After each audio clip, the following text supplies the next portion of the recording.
Shut up and sit down.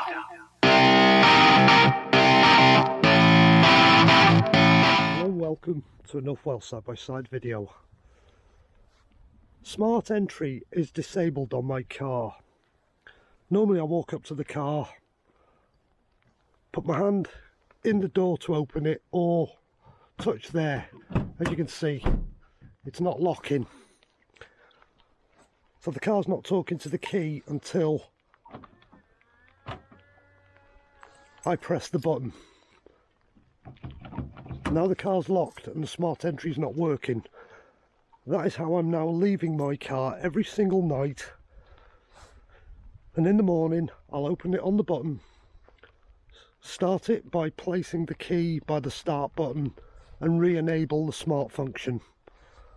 But the car stays in that state now, and it always will. You've got to get into the habit of doing it. Car's no longer talking to the key. Thanks for watching.